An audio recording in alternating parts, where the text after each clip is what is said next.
Hello दोस्तों, आज की इस वीडियो में हम बात करने वाले हैं यूके ट्रिपल एस की आज की डेट की 3 बड़ी अपडेट के बारे में, जो कि काफ़ी इंपॉर्टेंट है। अगर आपने यहाँ पर कोई भर्ती दी है या देने वाले हैं तो आप सभी के लिए बहुत ही महत्वपूर्ण चीज़ें होने वाली हैं इस वीडियो में, क्योंकि यहाँ पर आपको कभी ना कभी जो है इन अपडेट की ज़रूरत पड़ेगी।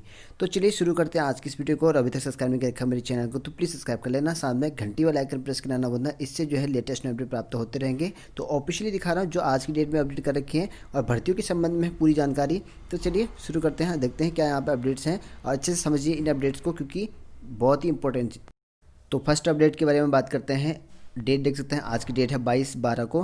तो इम्पोर्टेंट अपडेट है, आप लोग देख सकते हैं यहाँ पर संवाद 76 के द्वारा उत्तराखंड अधिनियम योजना के द्वारा यहाँ पर है।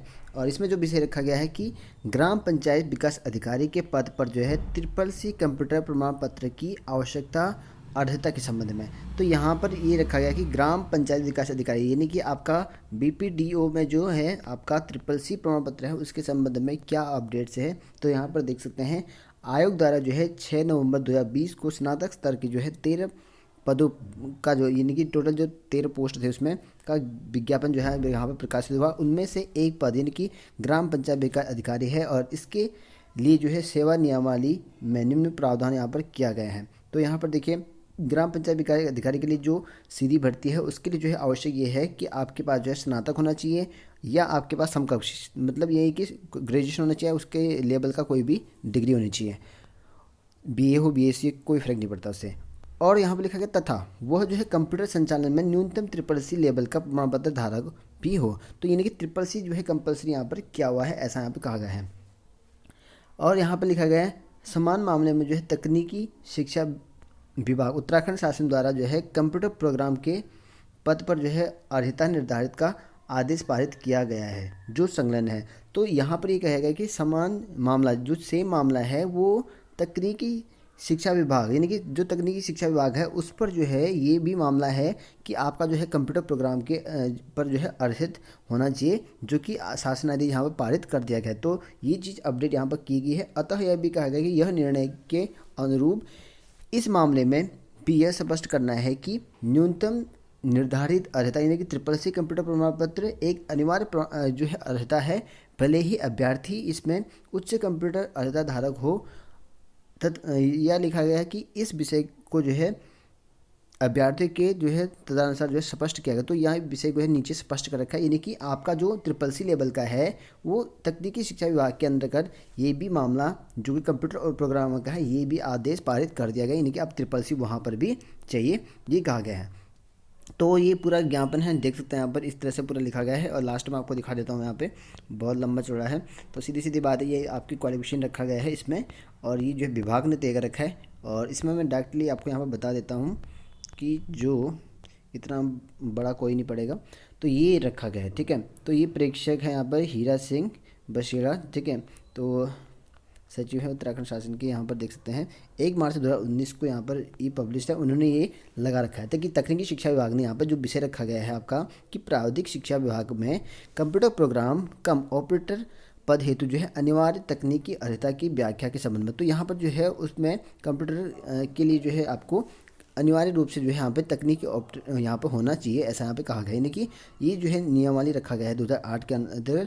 और कंप्यूटर प्रोग्राम ऑपरेटर पद हेतु जो है निर्धारित अर्हता ये है यहाँ पर अनिवार्य अर्हता है, ऐसा यहाँ पे कहा गया है। तो ये जो है अर्हता इस संबंध में जो है कंप्यूटर प्रोग्राम के लिए आपको होना चाहिए, कम से कंप्यूटर का सर्टिफिकेट होना चाहिए, ऐसा यहाँ पे कहा गया है। और नहीं तो जो है यहाँ पे लिखा गया है कि परंतु अनिवार्य अर्हता नहीं रखता है वो सेवा नियमावली के अनुसार जो है कंप्यूटर प्रोग्राम या कंप्यूटर ऑपरेटर पद हेतु पात्र नहीं माना जाएगा। यानी कि अगर आपने नहीं रखा पात्रता तो आप जो है डिस्क्वालीफाई कर दिया गया, साफ साफ इसमें लिखा गया है। तो एक तो ये अपडेट है। दूसरी अपडेट के बारे में हम बात करते हैं अब।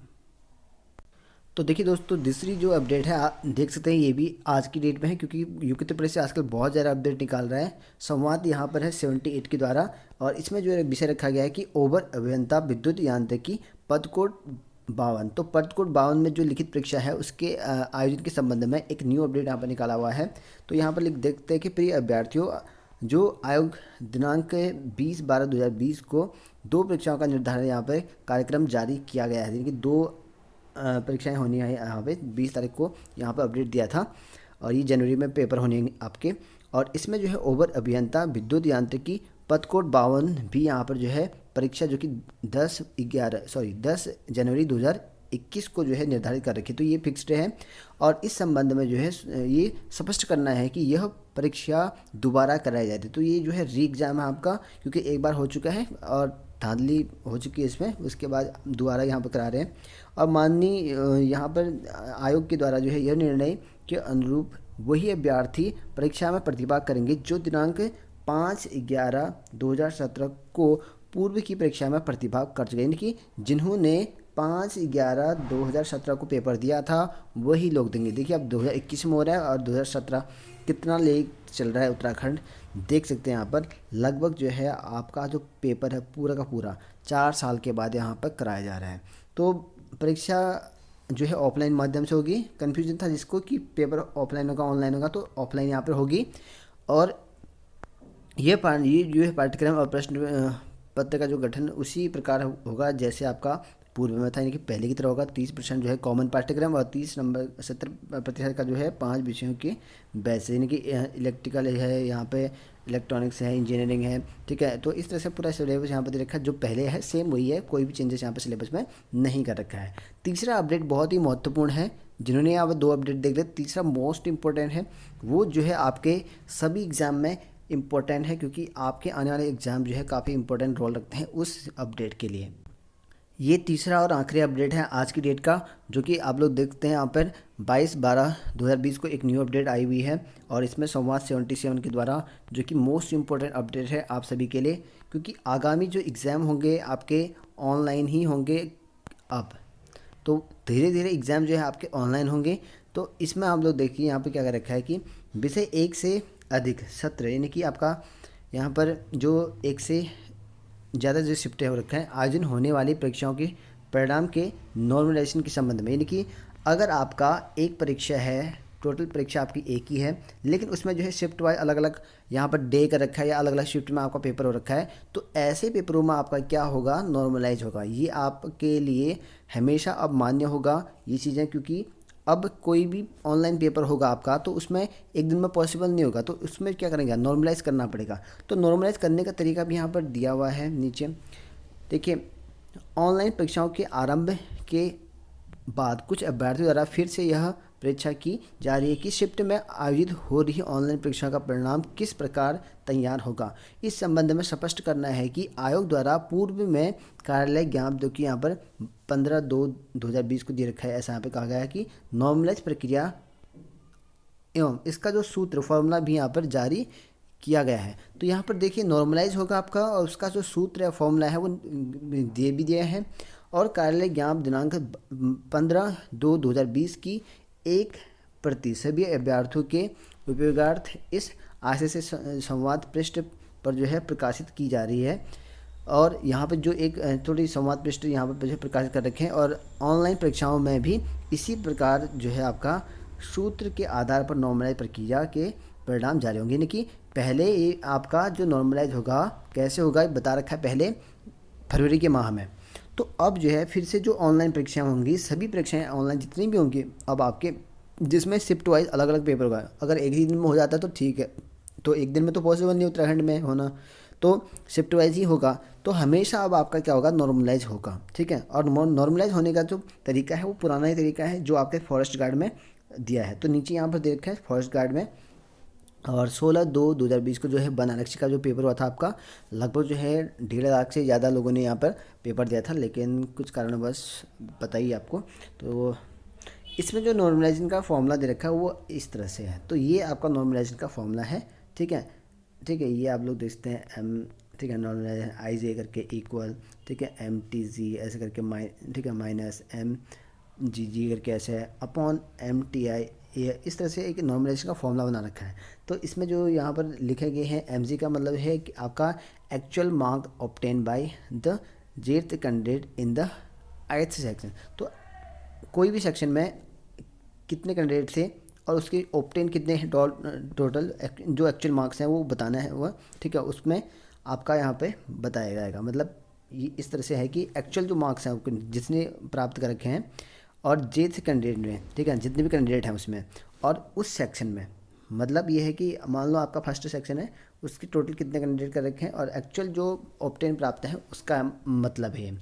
और दूसरा है यहाँ पे MTZ करके है यहाँ पे, तो एवरेज मार्क्स ऑफ टॉप 0.1%, तो एवरेज होगा टॉप मार्क्स का और उसका 0.1% होगा, ठीक है, of the candidate counselling all season. तो टोटल सीजन में जितने बच्चों ने काउंसिल भाग लिया होगा तो उसमें से एवरेज होगा आपका टॉप का 0.1। फिर यहाँ पर है MGG करके, तो ये है आपका सम ऑफ मीन, ठीक है, जो उन सब का माध्य होगा उनको सम होगा, उनका सम माध्य का सम होगा। और standard division marks of candidate in paper council और सीजन, तो जितनी सीजन में जितने लोगों ने भाग ले रखा होगा उनसे स्टैंडर्ड डिवीजन कर देंगे मार्क्स को, यह कर रखा है। फिर यहाँ पे MTI है, यहाँ पे एवरेज मार्क्स ऑफ टॉप, जो एवरेज मार्क्स होगा टॉप उसका क्या होगा 0.1% होगा, तो आइथ सेक्शन में जितना होगा, ठीक है, चाहे फर्स्ट से हो सेकंड हो, फर्स्ट जो भी सीजन हो, ठीक है।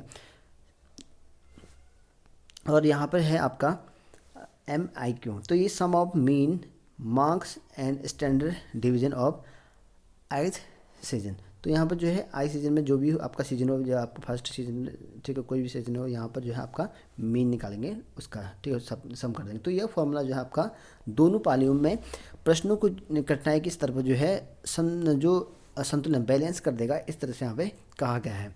तो पूर्णतः जो है एक सांख्यिकी विधि है, जो कि यह सूत्र जो है टेस्टेड और यहाँ पर जो है फैक्चुअल है। तो यहाँ पर जो है सब कुछ, ये जो फॉर्मूला होता है ये हर जगह नॉर्मलाइज हो, रेलवे में हो कहीं पर भी हो, तो वही आपका फैक्चुअल जो यहाँ पर फॉर्मूला है वही आपका संतुलन कर दिया जाएगा, ठीक है। तो ये संतुलन करने के लिए फॉर्मूला तो इस तरह से आपका जो है नॉर्मलाइज कर दिया जाएगा।